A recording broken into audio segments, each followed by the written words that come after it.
Hello friends, मेरा नाम वरुण गुप्ता है और स्टडी टाइम में मैं आपका बहुत बहुत स्वागत करता हूँ। ये वीडियो NIS के स्टूडेंट्स के लिए बहुत ही खास होने वाली है क्योंकि इसके अंदर हम आज इंग्लिश का first chapter my first step आज कंप्लीट देखने वाले हैं। बिना ज़्यादा टाइम वेस्ट किए हम आगे बढ़ते हैं।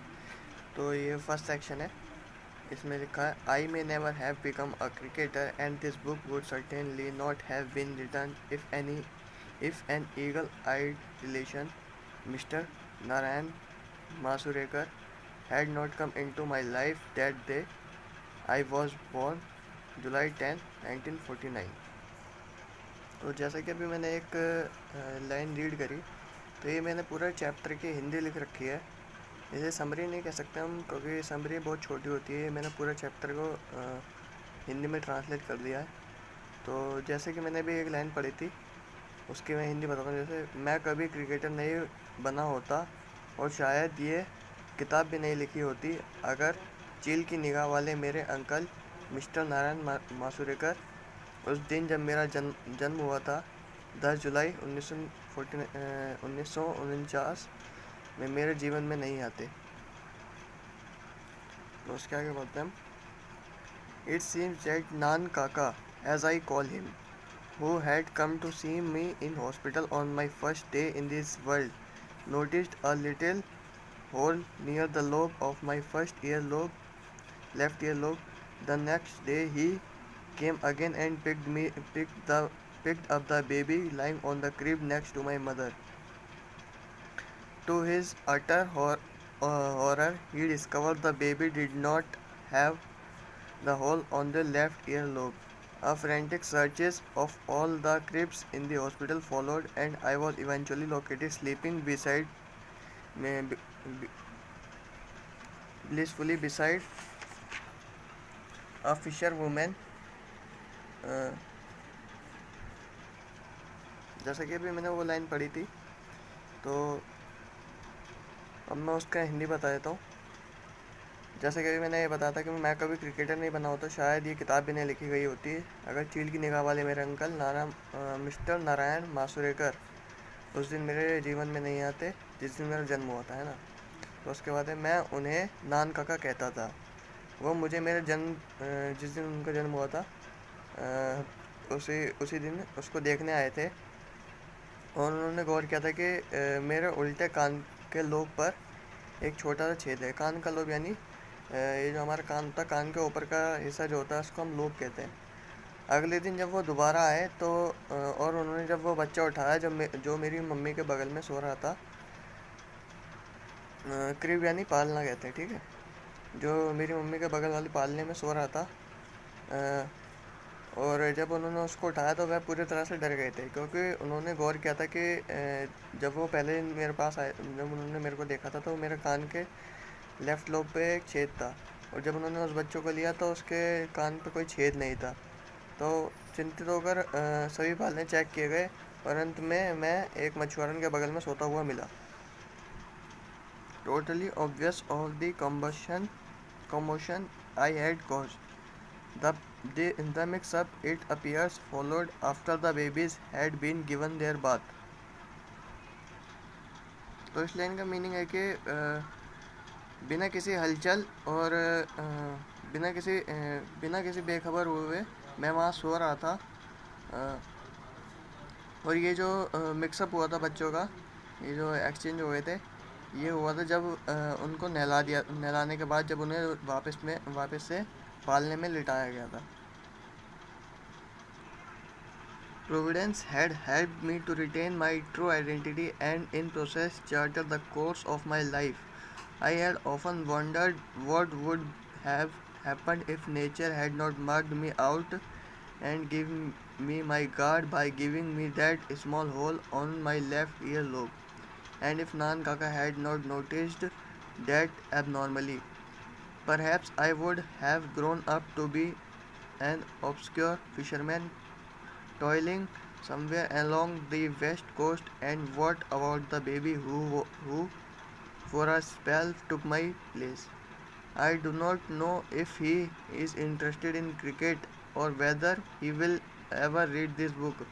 I can only hope that if he does, he will start taking a little more interest in Sunil Gavaskar.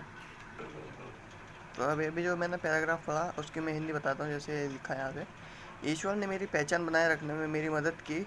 मैं शायद भटक जाता अगर कुदरत ने मेरे मेरे कान लेफ्ट ईयर के लोब पे अगर एक छोटा सा छेद न दिया होता तो, और अगर मेरे नान काका इस पर गौर न करते। शायद मैं बड़ा होकर एक स्पष्ट मशुआरा बनता और कहीं मेहनत करता हुआ पश्चिमी तट पर यहाँ वहाँ घूम रहा होता, और उस बच्चे का जिसने कुछ पल के लिए मेरी जगह ले ली थी। मुझे नहीं पता कि उसे क्रिकेट में इंटरेस्ट होता भी या नहीं, और शायद क्या पता वो ये बुक पढ़ेगा भी या नहीं। मैं सिर्फ आशा कर सकता हूँ कि अगर वो ये ऐसा करता है, यानी वो अगर बुक पढ़ता है इन द फ्यूचर, तो वह सुनील गावस्कर में और भी ज़्यादा इंटरेस्ट लेने लगेगा। सुनील गावस्कर यानी जिन्होंने यह लेसन लिखा है, इस चैप्टर के राइटर। तो यहाँ पे हमारा सेक्शन 1 कंप्लीट होता है। अब सेक्शन 1.2 करते हैं हम। तो ये हमारा section 1.2, how did Sunil begin playing cricket, who help to develop his talent as a cricketer, let's read on. तो इसमें जैसे ये लिखा गया है कि सुनील जो है, सुनील गावस्कर है ना, वो क्रिकेट में मतलब क्रिकेट कैसे खेलने लगे और उनका जो टैलेंट है उसको डेवलप करने में उनका किसने मदद की, तो इसके ऊपर थोड़ा सा पढ़ते हैं। My most vivid recollection of my childhood cricket playing days is the time I almost broke my mother's nose. She used to bowl to me in the small gallery of our house where we played our daily match with a tennis ball. Since the area was small, she would kneel to bowl, or rather lob to the ball to me. I hit on straight back and caught her bang on his nose, which started bleeding. मेरे सबसे ज़्यादा उज्ज्वल recollection जो है मेरे बचपन के, वो cricket खेलने वाले दिन की। उस दिन मैंने अपनी मम्मी की नाक लगभग तोड़ ही दी थी। वह मुझे बॉल कराया करती थी हमारे घर के छोटी सी आंगन में। हम टेनिस बॉल से डेली मैच खेलते थे। छोटी जगह होने के कारण वह मुझे नीचे से बॉल कराती थी या मुझे घिसड़ी देती थी। मैंने जोरदार स्ट्रेट बैक शॉट मारा तो वो सीधा मेरी माँ के नाक पर लगा, जिससे खून आने लगा, जिसे हम ब्लीडिंग कहते हैं।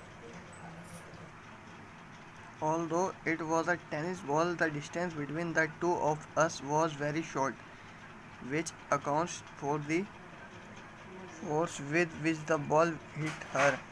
I was frightened, but she shrugged it off, washed her face, and as the bleeding stopped, we continued the game. But for the rest of the day, it was only forward defense for me. I restrained myself and played no attacking shot. तो जैसे भी मैंने ये paragraph पढ़ा, इसकी हिंदी में बताता हूँ। हालांकि वह टेनिस बॉल था, पर हम दोनों के बीच का डिस्टेंस काफ़ी कम होने के कारण और बॉल का फोर्स बहुत ज़्यादा होने के कारण मैं डर गया, और उनके नाक के पर उन्होंने नाक को नीचे की ओर हिलाया, चेहरे को धोया और ब्लीडिंग रुक गई। तो जैसे अभी मैंने वहाँ पे एक वर्ड पढ़ा था, श्रग्ड इट ऑफ, तो उसका मतलब होता है हिलाना या खींचना। ठीक है। फिर जैसे ही ब्लीडिंग रुक गई, हमने गेम कंटिन्यू किया, पर उस बचे हुए दिन में मैंने सिर्फ फॉरवर्ड डिफेंस किया और मैंने अपने आप को नियंत्रित किया हुआ था और कोई भी अटैकिंग शॉट नहीं खेला। Cricket, to use a cliche, is in my blood. My father was a good club cricketer in his days and a keen student of the game. Even now we have interesting discussion on various aspects of the game, and I have found his advice invaluable in the development of my career. And as I have already said, I have had the privilege of having a cricketing mother who helped me to take the first step in the game I have come to love. My uncle Madhav Mantri, who played for Indian. चलो ये line बाद में पढ़ेंगे, पहले इससे पहले हम cover कर लेते हैं। जैसे वो उसमें लिखा था, क्रिकेट मेरे खून में थप्पा लगाने के समान था। मेरे पापा एक बहुत अच्छे क्लब क्रिकेटर हुआ करते थे उनके समय में, और खेल के बहुत अच्छे विद्यार्थी थे। यानी उनका कहने का मतलब है कि मेरे पापा के समय में वह एक बहुत अच्छे क्लब क्रिकेटर हुआ करते थे और एक बहुत अच्छे विद्यार्थी थे खेल के।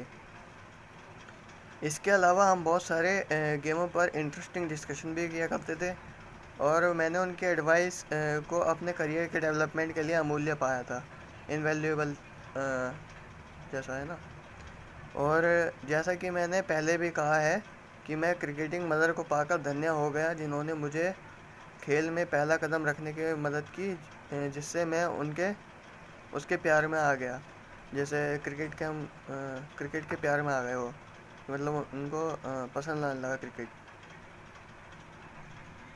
My uncle Madhav Mantri, who played for India in 4 official tests, though not were very successful, was a force to reckon with in first-class games. Whenever I went to my uncle's house, my favorite pastime used to be to take out his pullovers and caress them with a sense of longing. I was so attracted by the Indian Test pullovers that once I even dared to ask him if I could take one, since he had so many. मेरे uncle Madhav मंत्री जो India के लिए 4 official test match खेले थे, जो ज़्यादा successful नहीं थे, पर प्रथम श्रेणी के गेम को जिताने के लिए एक बल लगा दिया था। जब मैं अंकल के घर जाता था तब मेरा फेवरेट पास टाइम हुआ करता था कि मैं लालसा के भावना से उनके पुलोवर्स निकालता था और उनकी केयर करता था। मेरा उनसे बहुत लगाव था। एक बार मैंने उनसे पूछ ही लिया था कि क्या मैं इसमें से एक ले सकता हूँ, क्योंकि उनके पास बहुत सारे थे।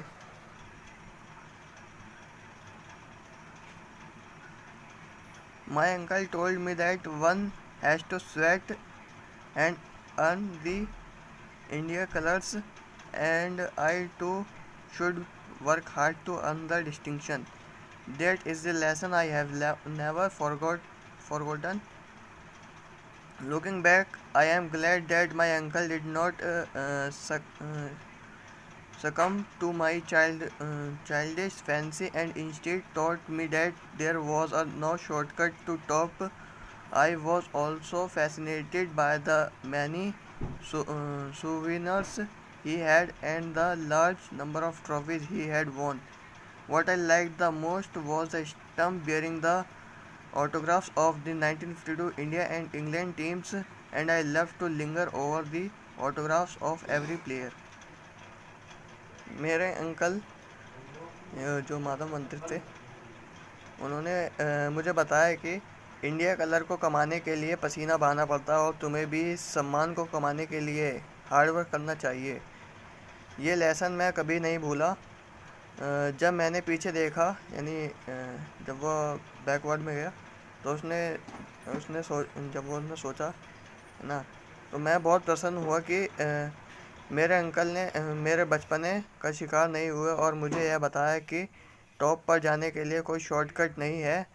मैं उनकी सुपर विनर्स और बड़ी संख्या में जो ट्रॉफ़ी उन्होंने जीती हुई थी, उन्हें देखकर बहुत मोहित हुआ था।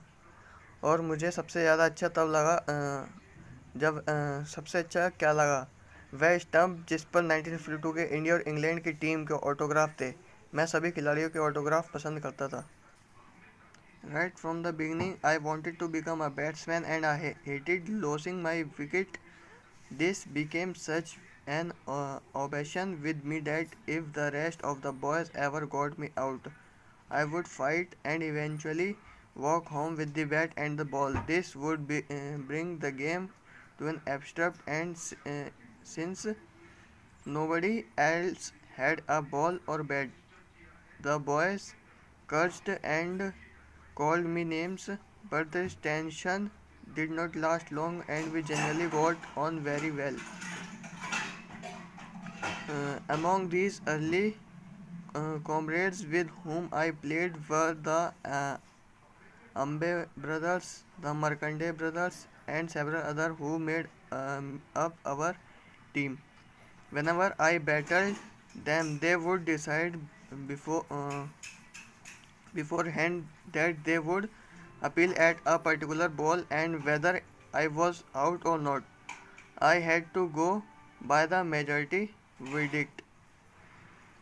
We often played matches against teams made up of boys living in the neighboring buildings, and there were tremendous interest in the trophies, as we call them. These trophies were small metal cups for which we all contributed and bought for a little as rupees 1.50 पैसे। अब की शुरुआत से मैं एक बहुत अच्छा batsman बनना चाहता था और मुझे अपनी विकेट खोना ज़रा भी पसंद नहीं था। यह एक जुनून की बात होती थी कि अगर कोई लड़का मुझे आउट कर देता था, मैं उनसे लड़ता था और अंत में घर चला जाता था अपने बैट और बॉल के साथ। इससे तुरंत गेम वहीं समाप्त हो जाता था, क्योंकि किसी और के पास ना तो बॉल थी ना बैट। लड़कों के किलसने के कारण वह मेरा नाम रख दिया करते थे और ये टेंशन जल्दी ख़त्म नहीं हुई और धीरे धीरे सब वैसा ही हो गया। जिन साथियों के साथ हम खेलते थे उन्होंने अपनी टीम बनाई हुई थी और हमारी भी कुछ टीम थी, जैसे कि अम्बे ब्रदर्स, मार्कंडे ब्रदर्स और भी बहुत सारी थी। जब भी मैं खेलने जाता था वह पहले ही बता देते थे कि हर बॉल पे वह अपील करेंगे कि मैं आउट हूँ या नहीं, और डिसीजन मेजॉरिटी का माना जाएगा। हम अक्सर नेबर के जो भी आसपास की बिल्डिंग के लड़कों की टीम के साथ खेलते थे और इसमें एक ज़बरदस्त रुचि और हुआ करती थी जिसे हम ट्रॉफ़ी कहते थे। यह ट्रॉफ़ी छोटे से वाइट मेटल कप्स की होती थी जो कि ₹1.5 में आती थी और इसे हम सब पैसे इकट्ठा करके लाते थे। तो ये था आपका चैप्टर माय फर्स्ट स्टेप। तो उम्मीद है आपको पसंद आया होगा, और अगर ये वीडियो आपको पसंद आई हो